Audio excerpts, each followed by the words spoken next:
In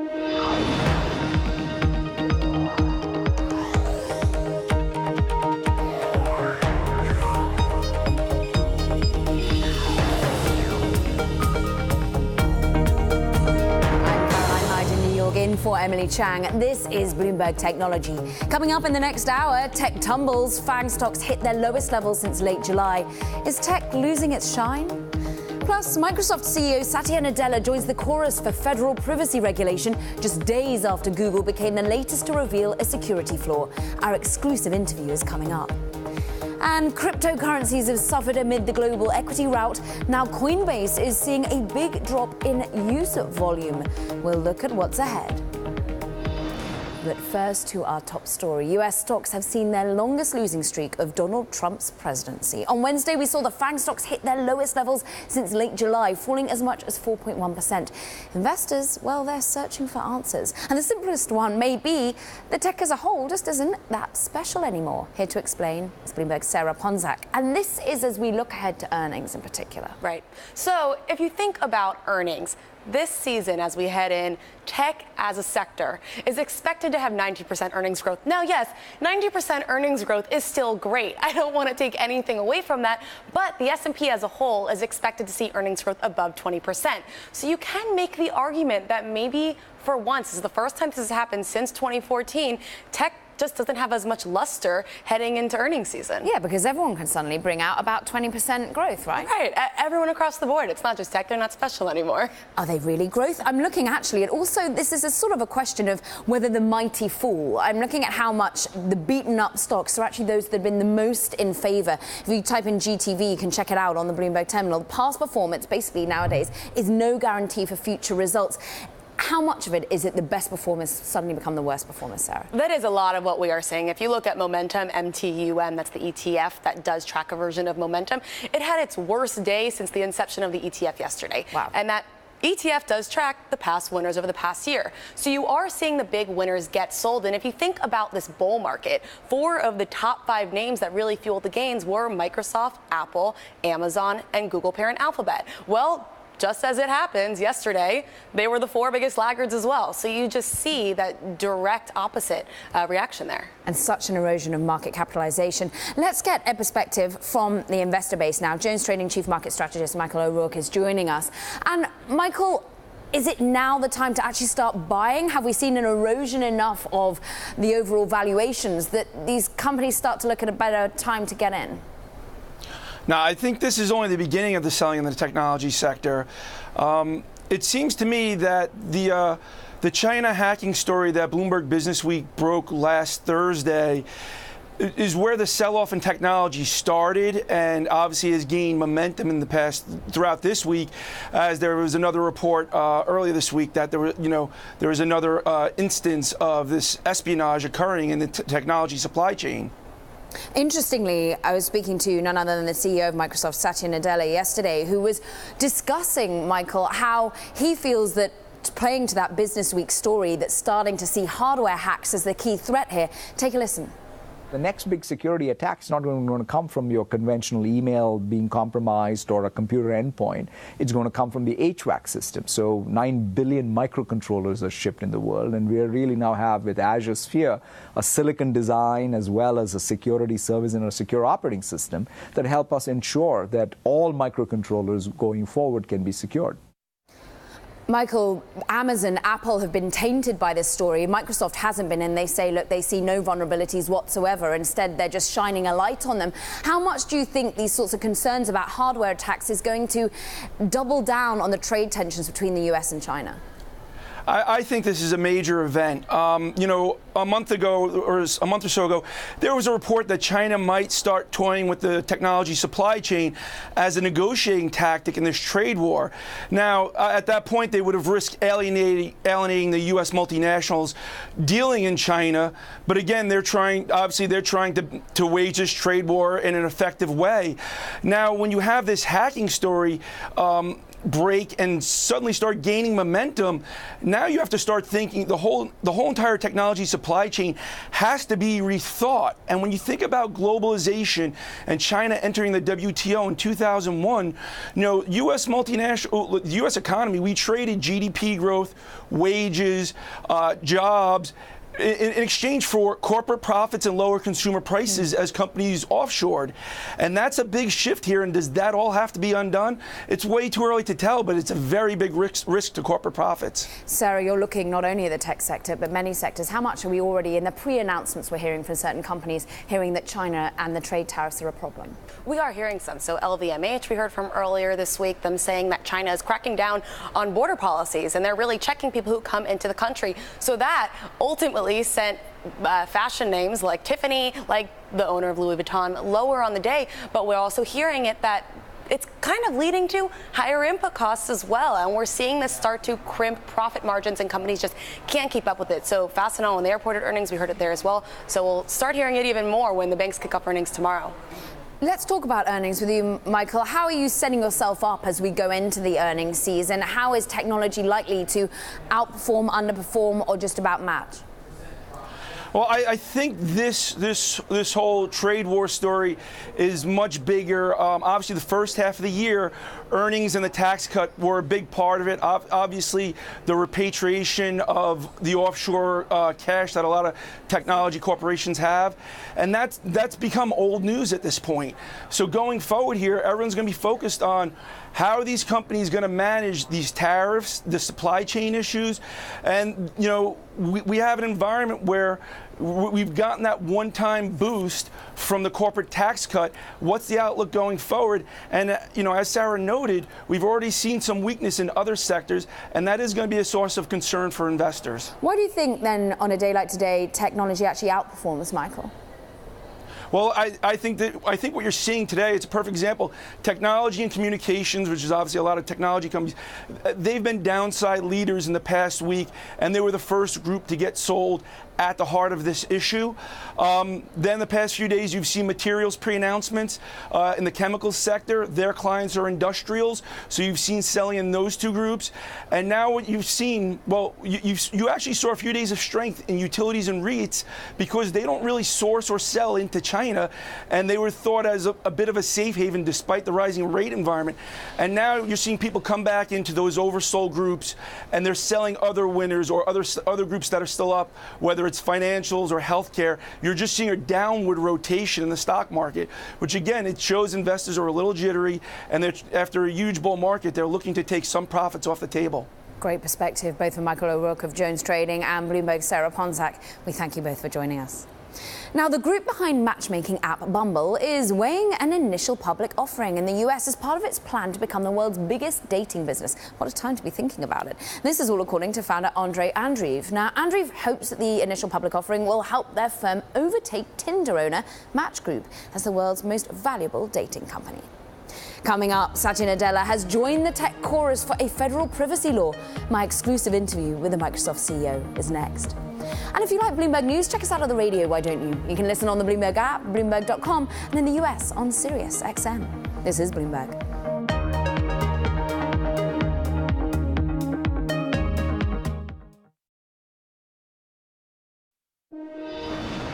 Microsoft CEO Satya Nadella has joined the call for a national privacy law, just days after Google revealed a security flaw with its Google Plus social network. Other tech firms have said they also would rather have one standard law rather than state by state. I sat down for an exclusive interview with Nadella and started with the tech giant's pursuit of the Pentagon cloud computing contract, said to be worth more than $10 billion. At Microsoft, for all of our existence, we've always had Department of Defense as a customer, and many other federal agencies. In fact, tomorrow we have our government summit, where we're going to talk about everything that we're doing, from the Department of Labor to the Department of Agriculture to FEMA and the Veterans Affairs and so on. So because I think we are broadly investing in what is our competitive differentiation of bringing cloud technology and our edge technology, which I think is more and more relevant to more and more of our taxpayer dollars being spent well, so that we can get more efficiencies out of the IT infrastructure that needs to power all of these institutions. So we are very, what should I say, focused on making sure we bring the best technology and compete in any of these contracts that get put out for competitive bid. Does it ever, with the focus on security, which must be in front of mind when you're serving anything federally, whether you're serving the government, how much do you think there is a focus at the moment, enough of a focus on security, and then you as a company have managed to find midterm election potential attacks coming from the likes of Russia? How are you looking at cybersecurity? How are you ensuring that you're at the cutting edge? And is it tackleable at the moment? I mean, I think that some of the best work that we're doing when it comes to even AI is to really help with the cybersecurity posture. I mean, in fact, I always say this, which is the most important thing that we as a company can do and have as an asset is our cybersecurity or operational security posture. We have something like 6.5 trillion security events that we see, 450 billion logins a month across all of our properties, 1.2 billion devices we scan, maybe a couple of billion malware we inspect. So all that has to be converted into operational security and operational security health for all our customers. I mean, a good example of that is what happened with Strontium. Basically, we saw that attacker group was attacking some of the folks in the Senate and some of the affiliated groups with the Republican Party and with phishing attacks. And so we realized that we needed to get hold of those domains.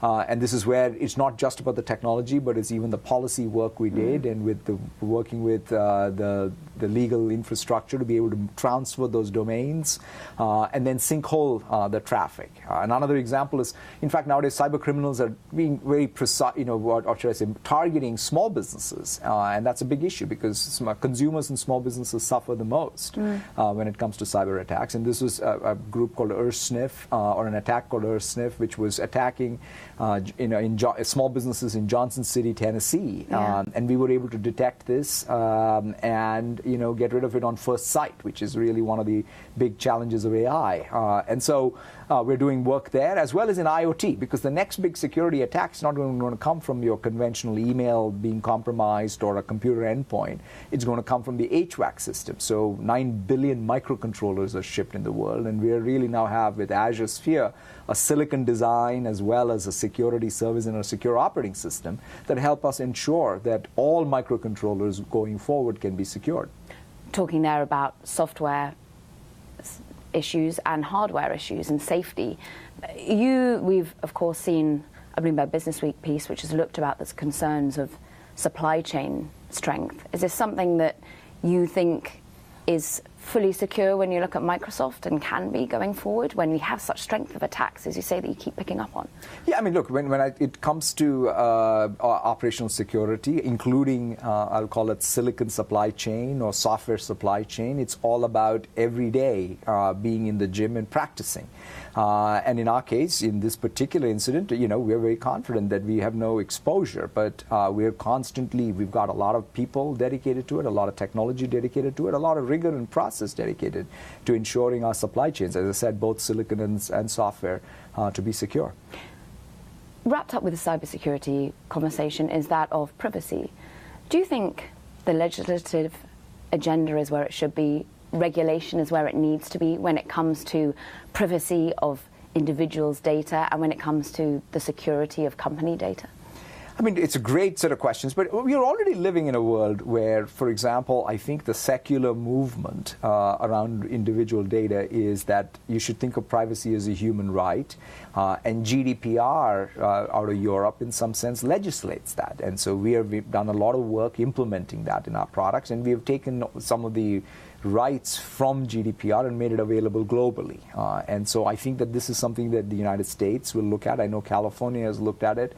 We hope that there's more of a national privacy law, because I think we don't want increased transaction costs that in fact are going to harm more of the small businesses, not large companies like Microsoft. But if you really want a level playing field, I think having a legislative framework that reduces transactional costs and even causes new entrepreneurs to be able to adopt it as a very important thing. The other one I would say is Cloud Act. I think the United States, I'm very pleased to see us, because after all we had to go to the Supreme Court and fight our own government on this case multiple times, but we did, in a bipartisan way, work with the legislative bodies to get a Cloud Act passed. And it's fantastic, because I think that really creates a new equilibrium of how nations can balance their need for privacy on one end and national security on the other end. And this is something that I'm hoping that will now be bilateral deals between the United Kingdom and the United States and other governments, which I think is very needed. Satya, you helm a fascinating company, because it is more than 40 years old, as you were on stage talking about. It's been through its education process. It's looked at regulators over the years. It's evolved. It's made sure that it's now still one of the most valuable companies in the world, cutting on $1 trillion. How do you look at some of the other big technology giants that are grown in the US and see them having to evolve and catch up in some ways to some of the charges and arguments and indeed resolutions that you've had to find in your past? What experiences can you give to them? Do you think they're all dealing with it in the right way as they evolve? I can only speak for our own experience and what we are trying to do. And I think we as an all-up tech industry, I don't say this as sort of some kind of a terms of competition between us. I think all up, when I look back in our own history between, say, 1975 to now, technology and its importance in our societies and in our economies has gone through a sea change. The tech industry itself is just 5% of our GDP, and yet I think its influence on the rest of the 95% is far greater than it ever has been in our history. And so therefore I think all of us, including Microsoft, and starting with us, is to be comfortable knowing that we will be held to a different standard. And that's what I think about as Microsoft, and how, everything from what's our operational security posture to what is our ethics, how are we going to, in some sense, even go and ask for regulation, where I think it'll create more of a rule of law and a framework for us to make progress, especially in liberal democracies. So I think that these are all the places where there needs to be a level of maturity way beyond, I think, day-to-day competition. Microsoft CEO Satya Nadella there. Now up next, Satya Nadella weighs in on the trade concerns gripping world economies. More from my exclusive chat with the Microsoft CEO just ahead. And Bloomberg Technology is, of course, live streaming on Twitter. Check us out at Technology, and be sure to follow our global breaking news network at TikTok on Twitter. This is Bloomberg.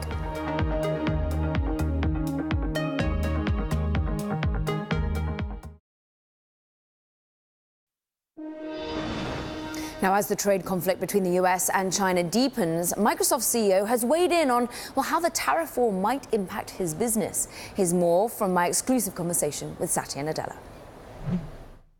Being an American company, in fact, I always say that we are a multinational company that is an American company. So we are fundamentally dependent on and also proud of the American values and the trust in American institutions and values that the world has. And so clearly that has served us well. And quite frankly, even today, I think they serve us very well.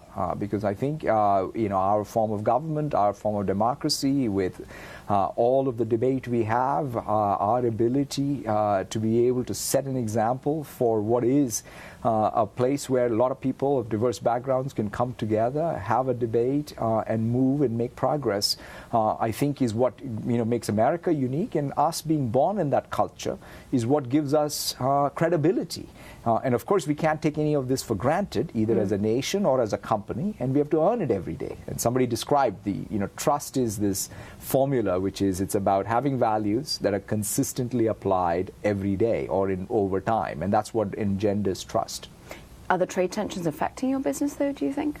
In trade tensions, here, I think we're going through this phase where everybody has recognized that, let's call it the phase of globalization, has not created equitable growth in all parts of the world or in any country to all parts of the society. So every country is re-looking at what are their relations around trade that help them thrive, because that's key. I mean, I think every country will put their country's interests first and look at what makes more sense. And what is it that's our responsibility as a multinational company is to sort of say, what are we contributing in each country? How are we making small businesses more productive, or public sector more efficient, or multinationals in that community country more competitive? If we do that, we're good. If we don't, we have a challenge, because I think long-term stability for us comes from our ability to create more surplus and more opportunity outside of what we do. Talking about trust and talking about the way in which you're helping serve businesses, you've made a big push into, of course, artificial intelligence. It's the AI, we all want to talk about it when we're discussing technology. Ethics is wrapped up in that, and the way in which decisions are made, biases are sometimes programmed in. How are you tackling that? Have you been surprised by the limitations or the frustrations within AI at Microsoft? I mean, it's a very, very important topic. In some sense, we come at it, I would say, in three parts. The first is, just like any other technology, I think we need to have a set of design principles that are used and practiced every day by our product makers and designers as we create new products that are AI-driven. And we have these 6 principles around fairness, robustness, privacy, security, inclusiveness, and transparency that we practice. They're not these abstract things, but every day we need to practice. And in practicing them, we also have to really, I would say, make the software engineering as it relates to AI more sophisticated. You brought up bias. For example, when you have a language model that's trying to make some decisions, that model usually learns from, in fact, human language that's out there in the wild. And we know that human language in the wild has biases. So we need to, in fact, have technology that can help these artificial intelligence models to get debiased. Data is important. We need the lineage of data needs to be really carefully thought through. So we are doing a lot of work in even building, I'll call it, the tools that allow the practice of AI more robust. And lastly, ethics. We have a multidisciplinary body inside the company that is available to every product team and every leader and every decision maker that we use, so that we are making sure that the technology that we build and its uses are being ethically governed by our enduring values. Have you had to turn down companies' contracts because it hasn't always sat well with your ethics groups internally?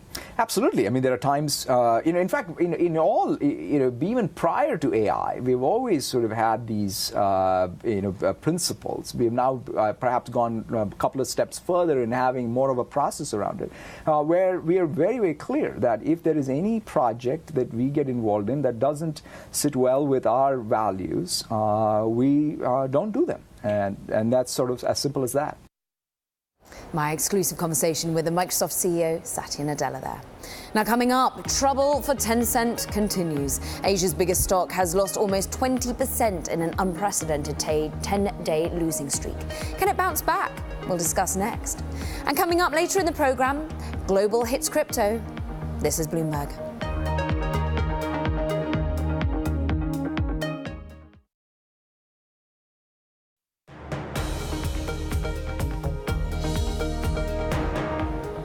This is Bloomberg Technology. I'm Caroline Hyde in New York, in for Emily Chang. Now back to our top story. The Nasdaq, it was up modestly a day just after the tech-heavy index had its biggest percentage drop since June 2016. But of course, global tech felt the blow. Tencent's downward spiral is accelerating at a dizzying pace. Asia's biggest stock saw its second worst day in 7 years on Thursday. The Chinese internet giant has lost almost 20% in an unprecedented 10-day losing streak. Joining us now from Beijing, Ben Harburg. He's managing director of MSA Capital. Put this into perspective for us. Tencent, of course, has been a rocket ship since its IPO 7 years ago. How much does this significant sell-off over the last 10 days, over the last month or so, worry you?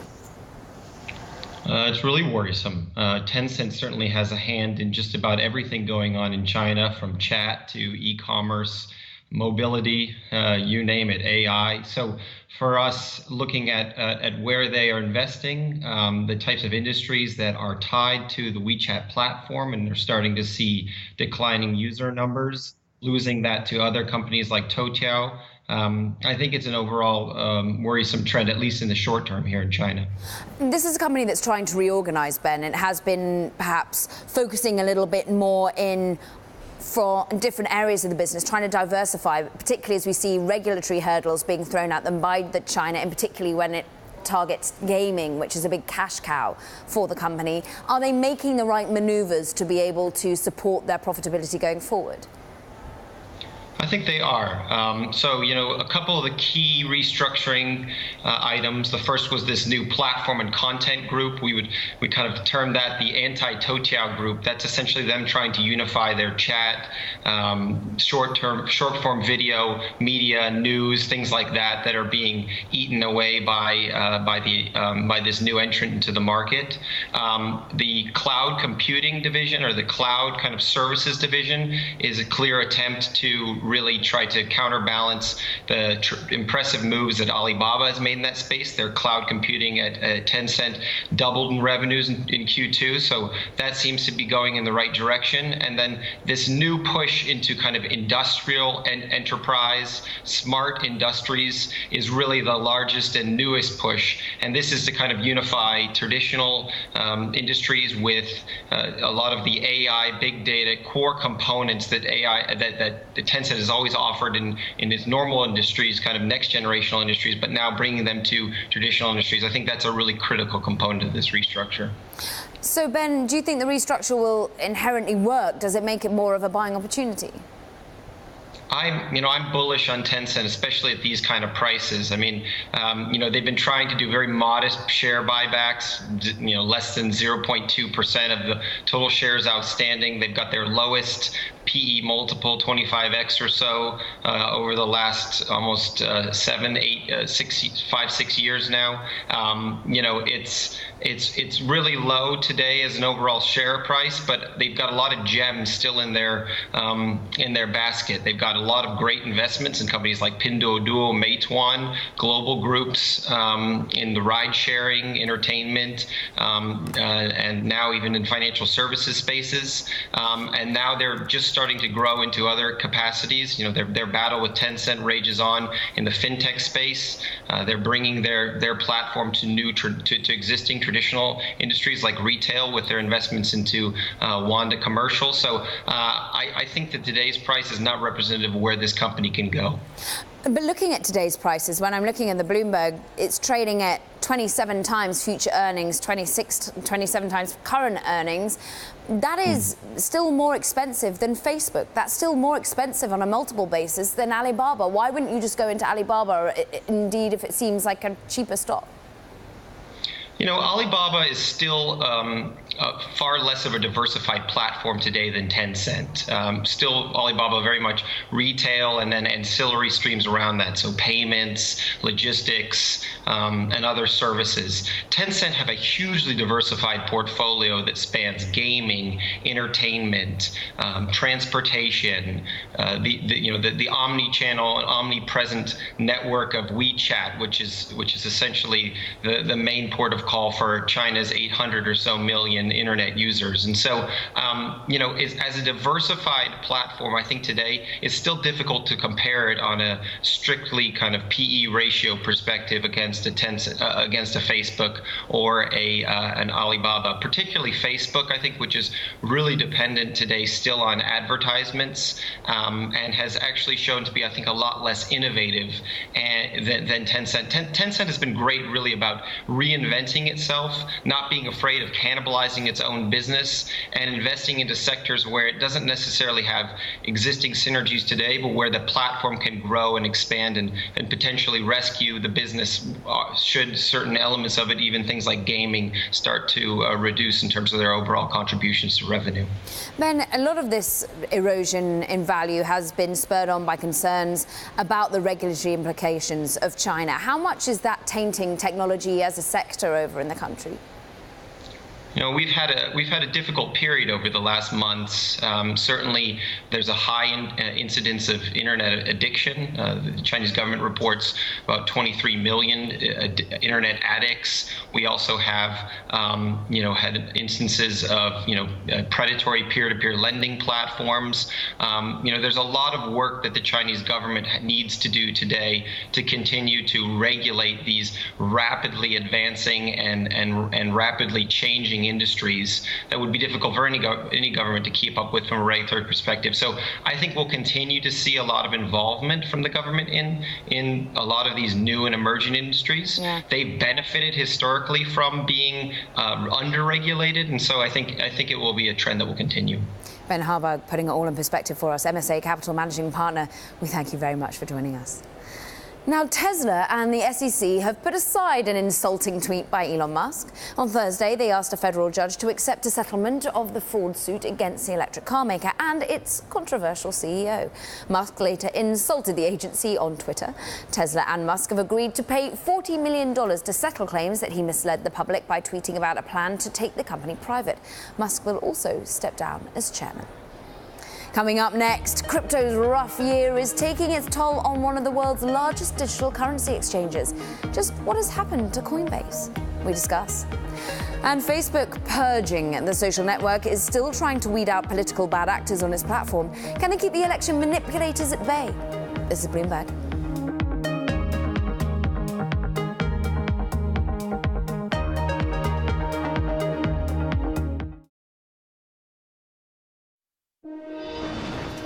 Facebook says it's removing 559 pages and 251 accounts on Thursday that have consistently broken the platform's rules against spam and coordinated inauthentic behavior.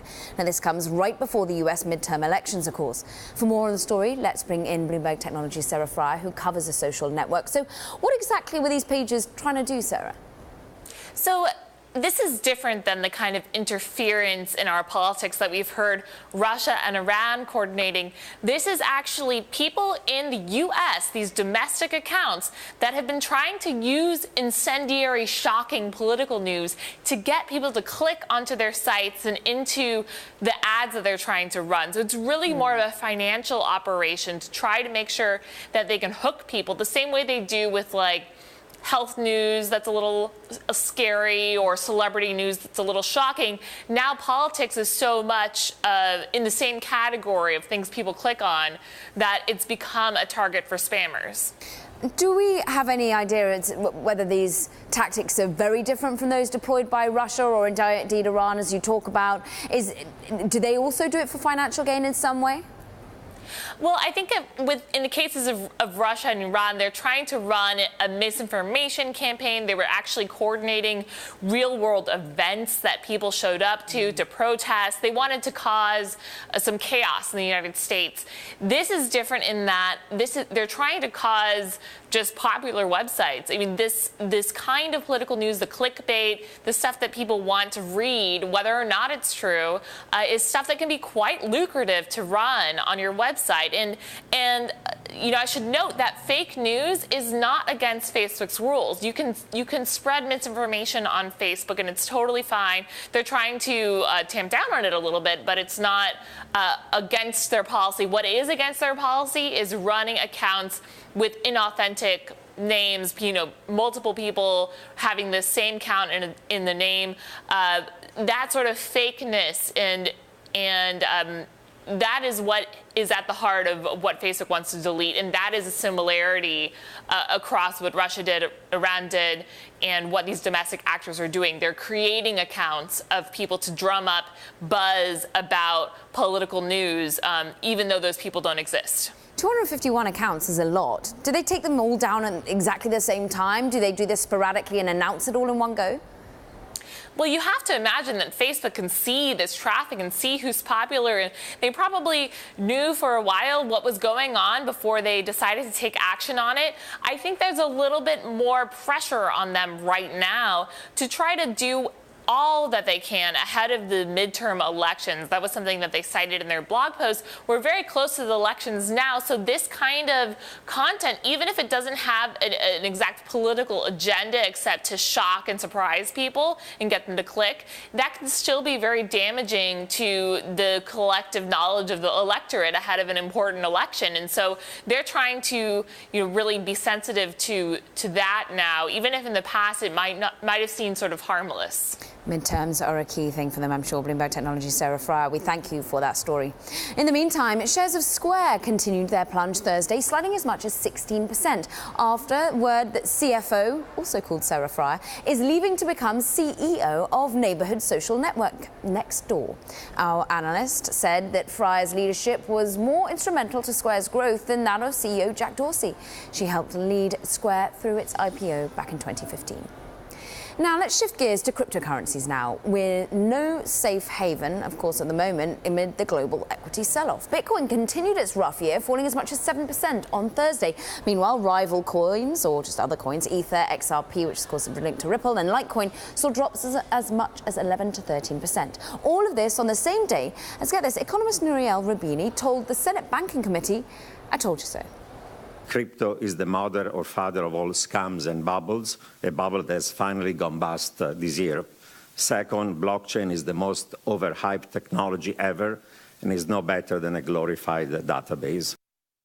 Damning words. And the bad news of the digital currency world continues. This time, it's one of the world's largest crypto exchanges feeling the pain. Coinbase took a big hit with an 80% drop in its buy-sell user volume between last December to this September. It's all according to the VC firm Tribe Capital. That echoes findings from research firm Dyer Limited, who found that Coinbase's US dollar volumes had also fallen 80%. Dire indeed. That's over a period of the fourth quarter of last year to this year's third quarter. Here to help us digest all of this, co-host of Bloomberg's What You Miss, Joe Weisenthal, and Lily Katz, who covers digital currencies for Bloomberg. I'm going to ask Lily you first with this Senate hearing. I mean, flamboyant stuff from Nouriel Roubini as ever. But what does it mean? Why is the Senate hearing from him and indeed other people on the other side of the trade?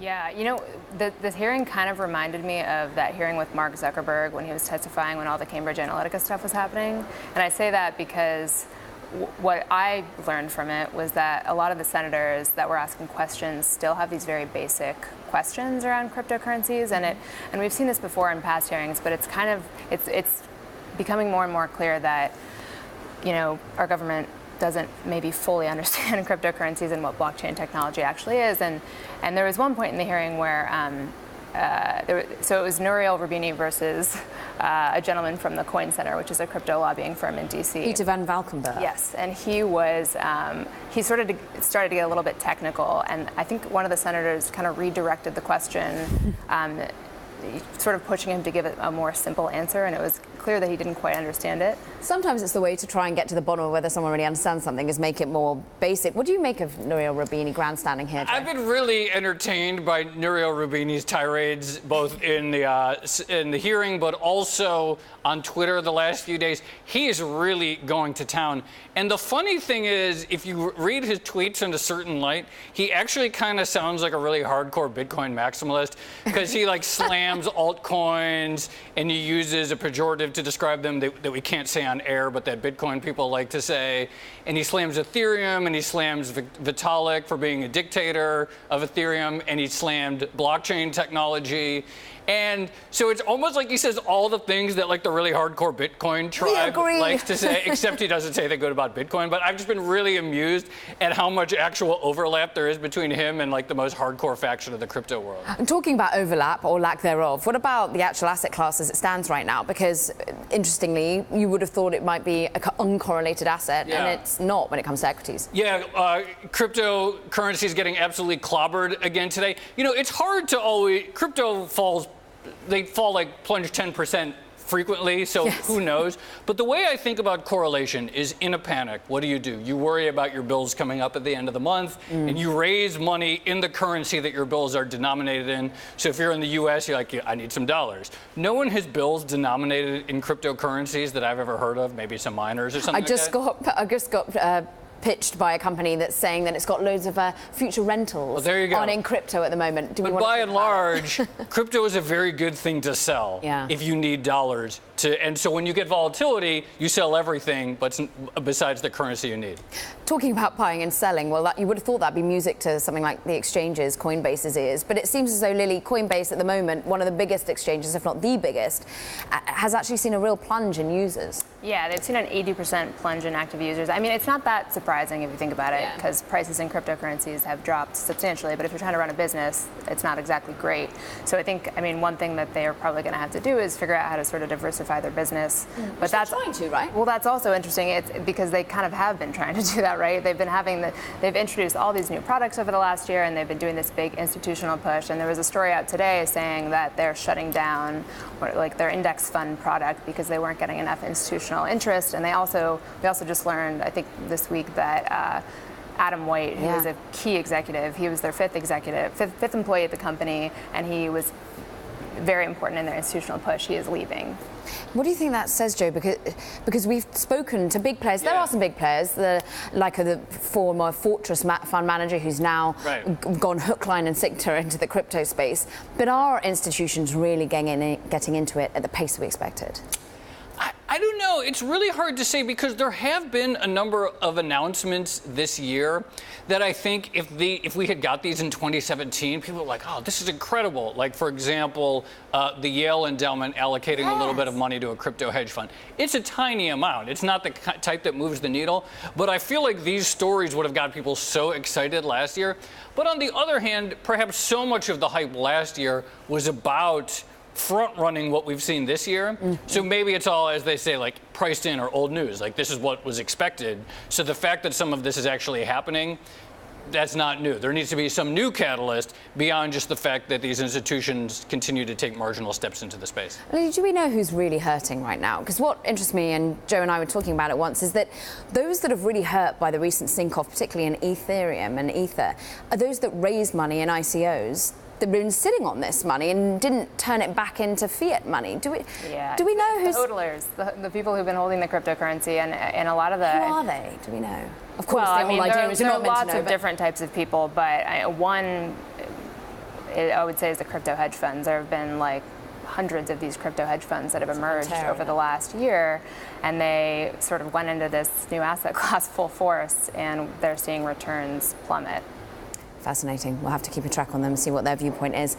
Maybe they're thinking it's time to buy. Of course, we thank you. Joe Weisenthal, I'll be hanging out with you in a little bit. And Lily Katz, we thank you for your expertise. Now, when we come back, a rocket launch failure forces the US Russian space station crew to have an emergency landing. What does it mean for the future of International Space Station? We'll talk to former NASA Administrator Charles Bolden. This is Bloomberg.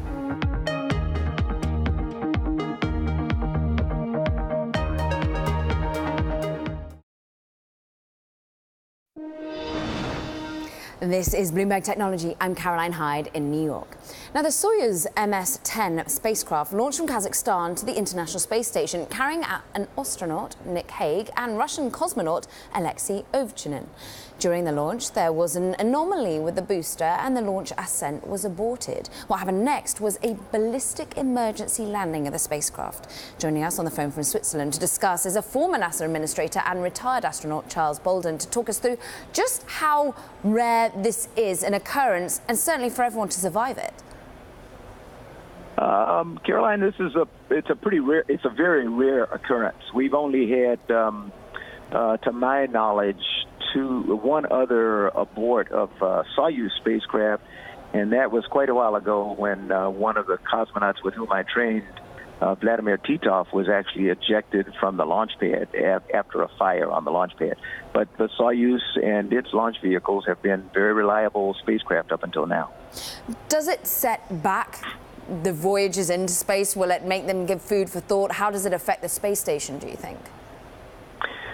That's the question. You know, we asked, I think when I was talking with someone earlier, I said, where do we go next? It is a setback because today, because of restrictions on NASA's ability to work with the Chinese, NASA is relegated to one capability to get their astronauts to the International Space Station, and that's on the Soyuz, the Russian spacecraft.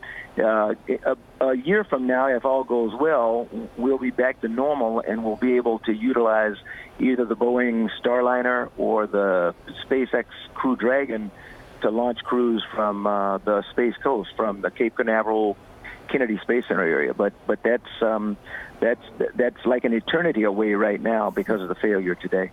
And this, of course, is all tied up with a recent resurgence and focus from the U.S. government into space, the space race. How do you think this has been taken by people such as yourselves who've dedicated their lives towards studying space and as an astronaut?